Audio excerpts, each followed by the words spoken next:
Olá, eu sou o jornalista Albano Gado, nós estamos aqui no estúdio da SZ Working, aqui na Andradas 860, para mais um bate-papo com uma personalidade política. Aqui nós reunimos sempre figuras da política, do esporte, do entretenimento. Hoje nossa convidada é Simone Dutra, atual primeira-dama do município de São Leopoldo, chefe de cozinha e ex-secretária de Desenvolvimento Social de São Leopoldo. Boa tarde, Simone. Boa tarde, Albano. Boa tarde aos espectadores, ouvintes, Porto Alegre Oficial. Um prazer e desde já agradeço o convite. Simone, como é que tu define o papel da primeira-dama nos dias atuais e de que forma tu procura contribuir para o desenvolvimento de São Leopoldo? Eu acho que antigamente se rotulava a primeira-dama como figurante e essas mulheres foram criando espaços através de campanhas sociais. Eu acho que a primeira-dama, além do par, é a figura feminina que pode trazer um protagonismo mais delicado, com força, mas mais delicado, uma visão, uma ótica mais social, um olhar mais sensível, principalmente das pautas mais vulneráveis. Eu queria saber também o seguinte, hoje quais são os principais projetos e ações que a senhora acompanha ou lidera no município? Eu exerci a função de secretária de Desenvolvimento Social, né? Essa pasta abrange as pautas mais polêmicas, crianças e adolescentes, depois dos direitos violados, políticas públicas para idosos, pessoas em situação de rua, a CAD único, a extrema vulnerabilidade. As bandeiras que hoje eu defendo, os projetos que hoje eu defendo, são a Rede de Proteção à Mulher e... Perdão. É a Rede de Proteção à Mulher e a proteção, principalmente violência sexual, contra crianças e adolescentes. Desde que tu assumiu a função de primeira-dama, qual foi o maior desafio enfrentado e qual a conquista considerada mais significativa? O maior desafio foi quando eu topei assumir a pasta numa secretaria que historicamente são bandeiras defendidas pela esquerda, a pauta social. E primeiro tu tens que buscar a confiança dos servidores que ali estão há muito tempo, né? Então eu considero que este desafio de buscar a confiança para poder sim daí exercer os projetos que nós buscamos recursos. E eu acredito que nós vencemos esse processo.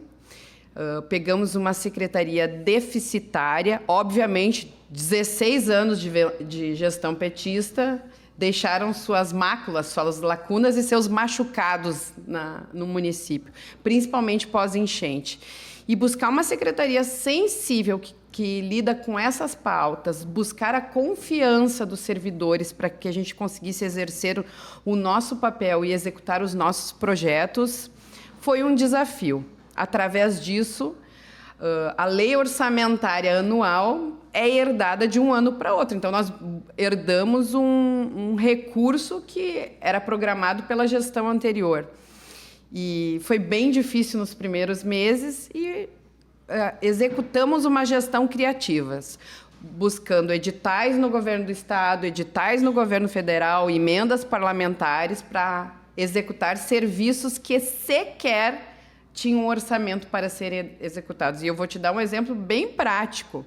A secretaria não tinha nem carros, não tinha viaturas para rodar, porque tinham sido...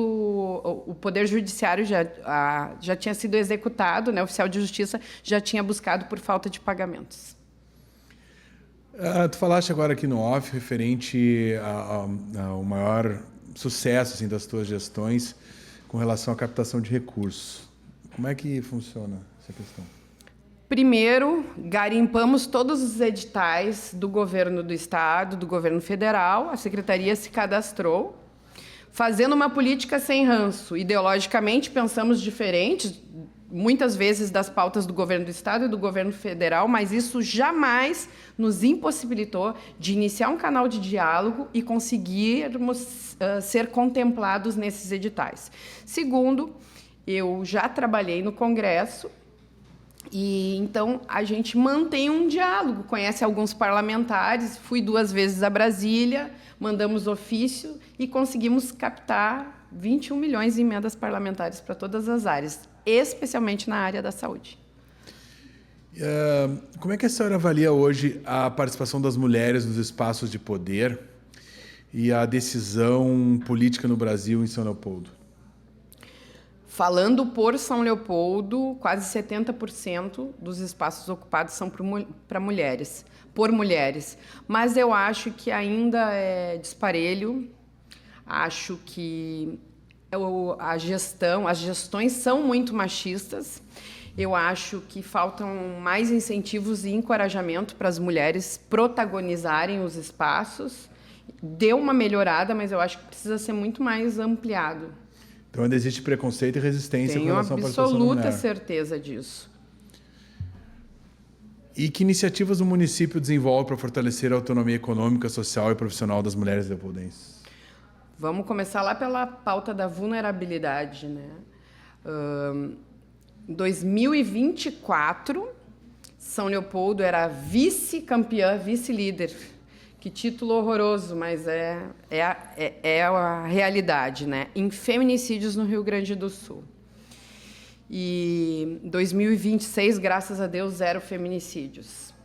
E as vítimas são mulheres, né? Essa rede de proteção, ela freava quando essas mulheres não eram empreendedoras, não eram capacitadas, não tinham oportunidades no mercado de trabalho. Se a gente for entrar na pauta da violência doméstica, daí eu te dou todo o ciclo agora. O que acontece? São Leopoldo... Vamos falar em segurança? Rede de proteção à mulher? Vamos falar, pode falar, fica à vontade. Daí a gente vai entrar na questão do empreendedorismo, tá? Hoje existe lá o Centro Jacobina. O Centro Jacobina é um centro que acolhe as mulheres vítimas de violência doméstica, com ocorrência policial ou não. Lá ela recebe acolhimento psicológico, acolhimento jurídico, uma lei que foi sancionada pelo prefeito municipal, firma um convênio OAB, Defensoria Pública e Unicinos. Então, esta mulher que sofre violência doméstica, ela tem acesso a agendamentos jurídicos para dar sequência nos processos legais. Tem uma equipe técnica que acompanha ela até sair a medida protetiva. Mas tu me perguntaste sobre empreendedorismo e o que isso tem a ver com empreendedorismo ou capacitação das mulheres? Porque boa parte dos feminicídios ocorre em 2 situações. Quando essa mulher revoga a medida protetiva, ela volta para o seu par, revoga a medida, e por dependência financeira, porque ela acaba não buscando oportunidade no mercado de trabalho por conta dos filhos, dependência. Mas o que nós detectamos? Nós criamos um banco de empregos lá para oportunizar vagas de trabalho para essas mulheres. E onde isso brecou, onde isso freou? Na capacitação. Essas mulheres não tinham qualificação profissional. Então, foi uma junção de secretarias. Secretaria de Proteção à Mulher, Desenvolvimento Social e Desenvolvimento Tecnológico, para que São Leopoldo inaugure o primeiro centro de capacitação profissional para mulheres vítimas de violência doméstica, onde elas saem qualificadas e encaminhadas para o mercado de trabalho no campo da gastronomia, da hotelaria, de organizer, gastronomia, beleza, hotelaria, organizer, cuidadores de idosos e corte e costura. Aí essa mulher, ela pode decidir se ela vai para o mercado de trabalho ou ela monta um negócio próprio. E se ela resolver empreender, entra a Secretaria de Desenvolvimento Tecnológico, dando manual de boas práticas para essa mulher, educação financeira, a construção do MEI, do CNPJ, então é oportunidade no mercado de trabalho. Para além disso, uma sequência de oficinas de capacitação curta. Essas mulheres conseguem entrar na economia solidária do município, participando do calendário turístico e cultural. Então, são N oportunidades que vêm se desencadeando ao longo do processo dessa gestão. E, na sua opinião, quais os principais fatores que contribuem para o aumento dos casos de violência doméstica e feminicídio? São vários, mas a falta de informação, em primeiro lugar, das mulheres saberem onde elas vão buscar esse socorro. Eu vou fazer uma crítica à segurança pública. Esses dados vêm do portal do Rio Grande do Sul. A cada 4 mulheres vítimas de feminicídio, 3 não possuem ocorrência policial.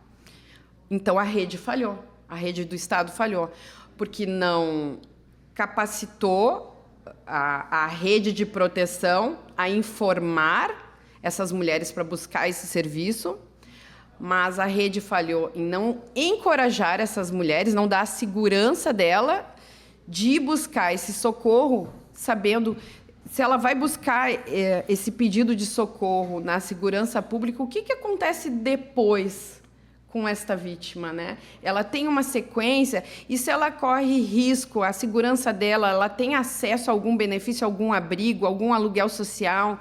O que acontece com essa vítima? Eu acho que um dos aumentos é a falta de informação. Mas vamos lá na atenção primária também. Muitas vezes os filhos... Eu sou filha de uma mulher que sofreu violência doméstica. E a minha mãe conseguiu se separar, e eu falo isso sem trauma, né? A gente leva, né, distribui a informação para as pessoas, porque dentro da minha casa deu certo. A minha mãe, quando conseguiu buscar a qualificação profissional, virou cabeleireira, ela conseguiu ter a independência tóxica daquele relacionamento, né, que hoje ela é muito amiga do meu pai, né, e não existe nada disso, né, não tem problema de relacionamento, mas são traumas que essas mulheres carregam. Eu acredito que o primeiro quesito é informação. Eu acredito que as leis, com a lei de proteção de dados, onde o agressor é muito protegido, a imagem do agressor hoje é protegida. E a vítima, ela é pauta de manchetes. Eu não sei se a imprensa colocar tão em evidência a questão dos feminicídios, ela corrobora ou ela prejudica os feminicídios, se encoraja esses homens. Eu não sei te dizer se não é a comunicação que aumentou e, por isso, esses casos vêm sendo exaltados mais. Mas uma das coisas que nós temos certeza é que a rede falha no acolhimento dessas mulheres, dessas vítimas. E esses homens ficam mais corajosos. Daí, leis falhas que soltam, né? A gente sabe como é que a justiça... como as leis funcionam, né? Eu acho que esses homens deveriam ser mais temerosos diante das leis. Que orientação a senhora daria para as mulheres que enfrentam situações de violência, mas ainda têm receio de denunciar? A minha orientação é que elas busquem os direitos. Eu acho que o governo do Estado deveria investir mais na delegacia das mulheres. São poucos os municípios que têm DEAN. São Leopoldo, graças a Deus, oferece esse recurso, mais esse recurso, né? Eu acho que ninguém pode ser refém de um relacionamento. As mulheres precisam buscar seu espaço social e saber que não estão sozinhas, ter o acolhimento familiar de uma rede protetora, ter as informações precisas. As políticas públicas da rede de proteção deveriam ser lineares. Onde funciona um município, pode funcionar de outro. Existe um projeto lá que se chama Sobreviver, que assegura 5% das vagas do mercado de trabalho para mulheres vítimas de violência doméstica. Existe outra lei aprovada que agressor com condenação não pode exercer cargo público. Então, se as políticas públicas vão inibindo o agressor e vão protegendo a vítima e não o inverso, essas mulheres vão se encorajar a buscar esse recurso, buscar esse socorro. Outra coisa, a mulher, quando registra um boletim de ocorrência, ela tem que ser atendida por uma mulher, não por um homem. Ela já está machucada, a cicatriz não fechou ainda e ela se depara numa situação constrangedora. Ou se ela vai fazer um exame de corpo de delito, precisa ter um acolhimento diferente, numa sala separada, né? O trauma já vem com ela, a cicatriz já vem aberta, né? A educação hoje ela pode ser uma ferramenta de transformação social, Como o município trabalha temas como respeito, igualdade e combate à violência nas escolas? O nosso slogan é humanizar, transformar e incluir. O primeiro quesito que a gestão adotou foi a questão de capacitação dos servidores para saber como abordar, não somente da educação, né, mas da saúde, do desenvolvimento social, onde o respeito mútuo entre colegas, o respeito mútuo entre pessoas deve ser priorizado. A educação, ela é fundamental. Nós viemos pós-enchente, onde todos os tipos de crimes aumentaram. As pessoas, principalmente a questão de saúde mental, as pessoas estão muito abaladas ainda. Então, às vezes, quem está te atendendo por trás do balcão, o profissional, o professor, também está precisando desta escuta ativa para poder melhor servir. Mas acredito que a qualificação profissional desses servidores é o quesito número 1, a capacitação.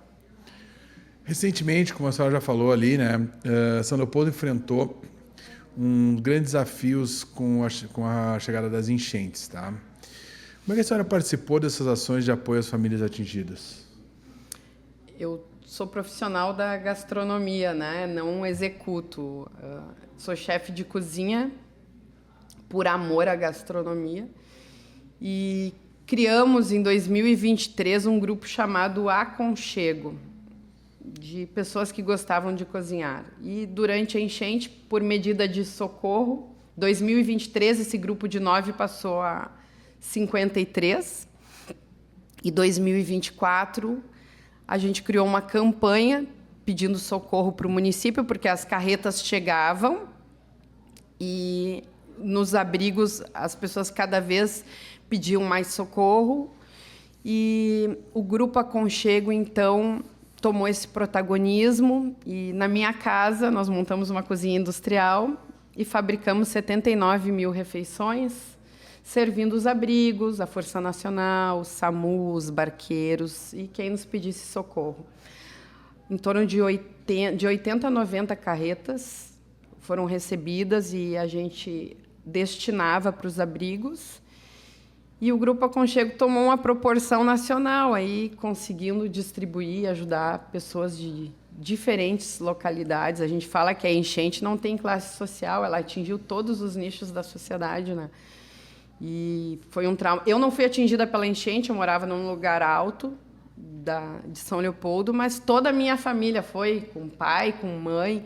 Então, lá nós vivemos a dor de sentir a dor dos familiares, a dor de estar lá na ponta, salvando vidas, e a dor de sentir os voluntários. Muitas vezes, os voluntários que estavam lá ajudando eram pessoas que tinham perdido tudo na enchente.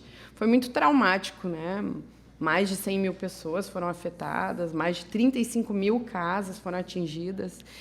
Hoje, eu falei antes da questão da saúde mental. Hoje, quando troveja, quando dá uma leve chuva, as pessoas já criam trauma, já ficam com esse medo, né? Então, a população de rua cresceu por conta também da enchente, de pessoas que perderam a casa. E o Grupo Aconchego seguiu atuante lá, né? Ajudando no que era necessário, dando acolhimento através do abraço, através do alimento, através das doações, através do Grupo Aconchego. Carretas de insumos de gastronomia chegaram, conseguimos ajudar padeiros e confeiteiros, abrimos uma campanha para equipamentos e conseguimos ajudar 89 confeiteiros com batedeiras, liquidificadores. Depois, no ramo da beleza, pedimos socorro, o Brasil nos atendeu. Foram mais de 400 profissionais no ramo da beleza que foram contemplados com todo o kit de equipamentos, com toda a parte de produtos químicos para o ramo da beleza e depois com várias oficinas de capacitação. Hoje a gente olha o histórico da vida deles. Semana passada ainda fizemos um encontro com esses profissionais, parte desses profissionais, e alguns deles têm um salão melhor em 26 do que tinham antes de 24, antes da enchente, né? Mas isso se dá porque muita gente olhou com olhos sensíveis para o nosso Rio Grande do Sul, que pediu socorro e foi atendido, né? É um trauma que a gente não quer viver nunca mais na vida, se depender da gestão que está lá atuando, buscando política pública, avançando nas obras. A gente não quer mais passar por isso nunca mais. Isso que eu ia perguntar. Hoje São Leopoldo está preparado para receber uma tragédia dessas novamente? Esperamos que não aconteça, né? Mas está preparado? Eu acho que eu vou te dar 3 respostas. A primeira, São Leopoldo está mais preparado, porque não haviam manutenções de diques, né? Não houveram alertas para a população, muito antes, pelo contrário. O prefeito daquela época ainda fez um chamamento para a população não acreditar em fake news, porque o dique não ia romper. Então, não deu tempo das pessoas salvarem bens, salvarem memórias, salvarem os pets, né? Salvarem as fotografias. Foi obviamente que contra a catástrofe climática, ninguém pode prever, ninguém imaginava que aquele volume de chuva ia chegar naquela proporção. Mas haviam alertas e outros municípios alertavam sobre enchentes e São Leopoldo foi na contramão, foi dizendo que não ia acontecer. Na questão, segunda resposta, na questão de obras, São Leopoldo foi o primeiro município a trabalhar na questão dos desassoreamento com recursos próprios, casa de bombas anfíbias, na zona norte da cidade, mais 2 bombas anfíbias, alteamento de diques, mais de 500 quilômetros em tubulações e bocas de lobo que foram desobstruídas e seguem sendo limpas, troca de tubulações, projetos junto ao Firesse e a Funrigs, que possibilitaram uma nova casa de bombas junto ao Paquistá e Gleder. Foi mandado um anteprojeto para o governo do estado, agora pedindo uma nova casa de bombas, 2 bacias de amortecimento, de contenção. Então, assim, o tema de casa está sendo feito. Poderia ter sido feito antes? Poderia, se o recurso, o Estado tivesse liberado, né? Eu acho que a burocracia impossibilitou que essas obras ficassem prontas antes. E daí é um apelo que eu acho que a sociedade precisa fazer, Albano. Os prefeitos, os governantes, independente das siglas partidárias, eles precisam trabalhar juntos nessa frente, porque hoje eu estou falando por São Leopoldo, mas e os municípios dos arredores, né? Porto Alegre, para receber esse escoamento de água, né? Será que esta atenção dos governos para com os municípios está sendo feita com a pressa, com o desespero que os municípios precisam? E daqui a pouco o município tem mais preparo para anteprojetos e projetos. E quem sabe se fosse um tipo de projeto padrão, porque dique, casas de bombas, eu acho que vai alterar a tecnologia de um município para outro, né? E se todos trabalhassem da mesma forma e fosse simultâneo, porque tem dinheiro em caixa do governo do estado ainda, né? Então, menos vaidade, mais união dos municípios, eu acho que poderia antecipar, poderia viabilizar mais isso. E eu não estou falando de A e de B, né? Eu estou falando de política linear mesmo, que trabalhem juntos, sem ranço. Esquece a eleição em outubro. Agora é pensar no El Ninho. As previsões agora mais graves estão para o mês de novembro. Mas existe um prazo licitatório, existe um prazo de contrato, de projeto, de anteprojeto, de equipe técnica, de laudo que vai e que volta. Eu acho que tinha que desburocratizar ou padronizar a burocratização, que tivesse um prazo máximo das coisas acontecerem. Me preocupa? Me preocupa, né? Mas São Leopoldo tinha um servidor na Defesa Civil em 2024, hoje tem um departamento, né? Tem dados. Hoje o município sabe quantos barcos, na preparação para uma catástrofe, o município está preparado, né? Sabe quantos colchões, de onde vai buscar alimento. Foi tudo muito perdido, e não falo só pelo município, foi o Estado, né? Foi o povo, de fato foi o povo pelo povo, e todo mundo agindo meio por osmose, né? Da maneira que achava que podia ajudar. Às vezes a gente queria ajudar e atrapalhava, mas não era, era viral, né? Era uma coisa que o sentimento contagiava, contaminava as pessoas, né? Ninguém estava preparado para aquilo. Mas eu acho que os efeitos climáticos estão aí mostrando que pode acontecer um volume alto e os municípios têm que estar preparados.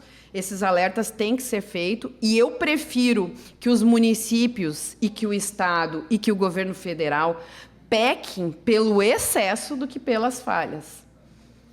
E hoje, o que foi o aprendizado que a comunidade de São Leopoldo teve com essa tragédia?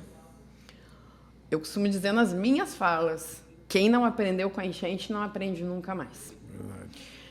Porque a gente viu co-irmãos do Brasil, as pessoas com empatia, independente de qualquer filosofia, de qualquer religião. Eu acho que o maior aprendizado é o amor ao próximo, que nas causas a gente não pode colocar as nossas ideologias em primeiro lugar, a gente não pode ter medo de pedir socorro.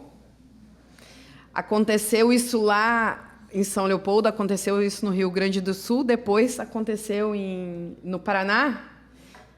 E o que nós fizemos? Mandamos carretas ajudando nossos irmãos paranaenses. Aconteceu, logo depois aconteceu em Santa Catarina também. E nós estendemos a mão. É lembrar que a mão que tu estende hoje, tu vai poder precisar amanhã, né? É deixar essa engrenagem formada, é deixar esses laços armados, porque a gente nunca sabe o que pode acontecer amanhã, nesse giro da vida, e tu pode precisar daquele irmão que um dia tu virou as costas. E por isso que o Rio Grande do Sul, eu acho que foi muito solícito com os co-irmãos da região sul, né? Depois dos efeitos climáticos que eles passaram. E quais são hoje as principais demandas sociais observadas pela senhora nas comunidades, nos bairros da cidade? A droga. O crack, para mim, é o mal do século. Porque hoje a gente encontra pessoas em situação de rua e me toca essa pauta, me dá uma tristeza. Conseguimos recuperar muitas pessoas que, às vezes, existe, Albano, o olhar e existe o enxergar. Quando tu vai passar num semáforo e tu encontra uma pessoa em situação de rua, tu pode olhar, levantar teu vidro e tu pode enxergar e emprestar teu ouvido para aquela pessoa, e talvez é uma emissão de um documento, uma passagem, uma oportunidade no mercado de trabalho.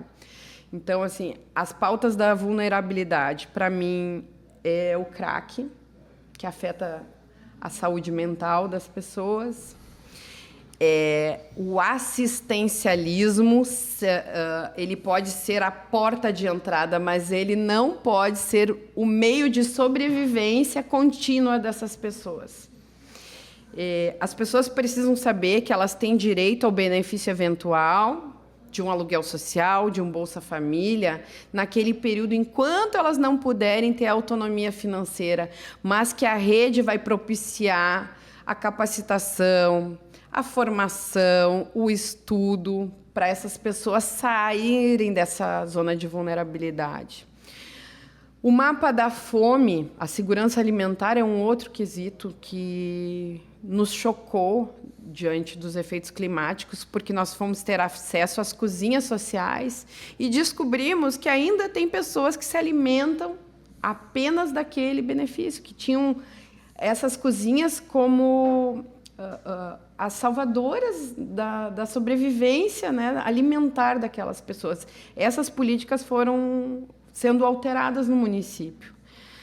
Eu acho que a informação para quem nasce na vulnerabilidade, hoje em dia, a oportunidade de um mercado de trabalho... Vou voltar para o meu peixe, que é o Vale dos Sinos, mas São Leopoldo hoje tem a Tecnocinos. Imagina as qualificações que as pessoas têm lá, e era uma distância muito... esses adolescentes não tinham uma mínima visão de uma oportunidade de mercado de trabalho dentro de um Tecnocinos, dentro de uma SAP, de uma SK. E hoje elas têm, através dos cursos de qualificação profissional dentro das periferias. Hoje, as zonas da mancha da enchente oferecem vaga e oficina de mercado de trabalho para esses jovens de 15 a 29 anos, que eles conseguem ter acesso à robótica, a cursos administrativos que levam elas à primeira oportunidade a ter acesso ao que era inacessível. Eu acho que as pautas sociais hoje que a gente vê... eu acho que uma outra coisa também é importante, que é a pirâmide da melhoridade. Ela inverteu.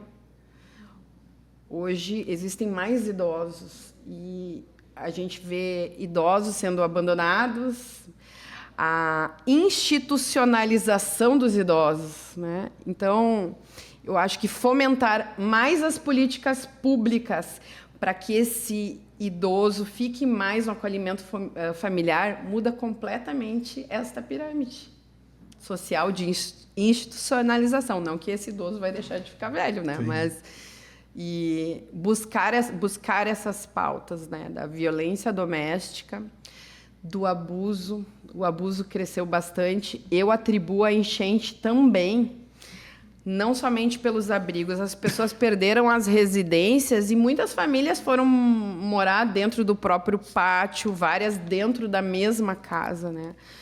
Então, todas essas pautas são muito ardidas, né? A violência doméstica, a violação dos direitos da criança e do adolescente, as pautas do idoso, as políticas públicas da população de rua, os migrantes que aumentaram no município, né? Aumentaram no estado, principalmente depois das guerras da Venezuela lá, os migrantes venezuelanos aumentaram. Muitos deles se encontram-se nas ruas, né? É complicado. Deixa eu lhe perguntar, assim, e o seu futuro político? A gente virou a página como secretária de Desenvolvimento Social, seguiu como primeira-dama e acho que a região metropolitana, Vale dos Sinos, precisam daquilo que tu me perguntou lá no começo, de mulheres protagonizando esse cenário. E nos colocamos a pedido e a convite do futuro governador Zucco, nos colocamos como pré-candidatas, representando justamente essas bandeiras, mas principalmente de mulheres com atitude, mulheres que sabem onde buscar o recurso, né? De mulheres que buscam seu espaço de protagonismo. Temos um prefeito em São Leopoldo que dá né, que deu essa visibilidade, né, que a gente pudesse ir a Brasília, conversar, buscar. Eu acho que concorrer não é somente uma vontade, uma vaidade pessoal do político. Ele tem que conhecer o caminho, né? Ele tem que conhecer as leis, ele tem que conhecer como é que funciona o Congresso, de onde vai buscar os recursos, com quem vai conversar, quais são as pautas, como funcionam as comissões. Então, a Simone é uma peça desse tabuleiro, né? Mas por trás da Simone, ao lado da Simone, vieram muitos convites, vieram propósitos que me fizeram aceitar esse desafio, que não é uma coisa fácil, né? Quem estava no bastidor e para uma vitrine, a gente sabe que a gente está ali, na vitrine, né? A gente vai sofrer as críticas da oposição, mas eu trabalho bem com elas, né? E se tu olhares as minhas redes sociais, eu acho que quando tu sofre a crítica, isso tem que se transformar num fermento de tu mostrar o contrário, de tu buscar o projeto. Enquanto falam de mim, eu fui a Brasília e busquei 21 milhões. Falem de novo, eu busco mais 21, sabe? É sobre isso. A gente se coloca na posição que o nosso coração permitiu. Meu coração não me permite eu me inferiorizar. Vou para o desafio. A senhora falou sobre vários temas de trabalho, mas como deputada, qual vai ser a principal pauta? As pautas. Primeiro, buscar recursos para as regiões afetadas pela catástrofe climática. Sem sombra de dúvidas, isso. Os caminhos a gente sabe. Mas bandeira que me toca demais é mulheres vítimas de violência doméstica. Hoje, a tecnologia que existe em São Leopoldo, do botão do pânico, há cerca de 10 dias foi acionado pela primeira vez com gel. Hoje, a Ronda Lilás da Guarda Municipal atende 370 mulheres com medida protetiva. Ele é o guarda-chuva, guarnece essas mulheres. Essas mulheres têm direito ao botão do pânico, que é um aplicativo que, com 2 cliques em situação de perigo, abre uma escuta ambiental do celular dela dentro da Guarda Municipal e a central da Guarda Municipal já manda o geolocalizador com a foto da vítima, com a foto do agressor, e na semana passada, em menos de 1 minuto, o agressor foi preso. É fomentar as políticas públicas na rede de defesa da mulher, e isto vai desde buscar o recurso para essas políticas, mudança de lei. Se a gente quer mudar esses índices, tem coisas na lei que precisam ser mudadas, e não é aqui, não é em Porto Alegre, não é na Assembleia que a gente vai fazer isso aí, é lá, né? E olhando para o futuro, qual é a mensagem que a senhora gostaria de transmitir às mulheres, jovens e famílias de São Leopoldo? Eu quero deixar uma mensagem para as mulheres do Rio Grande do Sul. Encorajem-se. Encorajem-se. Busquem os seus sonhos. Não deixem se abater por nada. Sonhem alto, sonhem grande. Entrem para a política. Busquem o seu espaço, o seu protagonismo, as suas bandeiras. Eu acho que nós precisamos mudar esse paradigma de que as mulheres estão na política para preencher 30% dessas vagas. Não. As mulheres têm que buscar os seus espaços, as suas escutas, fazerem serem ouvidas pelas bandeiras que defendem. Para as mulheres vítimas de violência, busquem o acolhimento através das políticas públicas, olhem com empatia para outras mulheres, principalmente no serviço público, para que juntas a gente cause essas mudanças nas leis, nos projetos, nas políticas que realmente mudam a vida das pessoas. Muito obrigado pela sua presença. O Porto Alegre Oficial está disponível aí para as suas realizações, para que a gente possa passar a melhor informação aí para os nossos seguidores. Albano, eu agradeço a ti, a toda a equipe. Eu estou encantada com esse lugar, eu não conhecia aqui.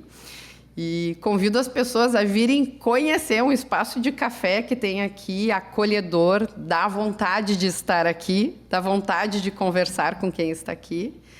E dizer que o trabalho de vocês, através do trabalho de vocês, a gente pode ecoar muitas pautas que às vezes ficam nos territórios, né? Ficam lá nas nossas regiões, e que se essa mesa de debate possa promover grandes políticos, grandes mulheres políticas, e que depois o nosso Estado, nosso país, colha os frutos do trabalho que vocês ajudaram a construir e a contribuir. Muito obrigada de coração.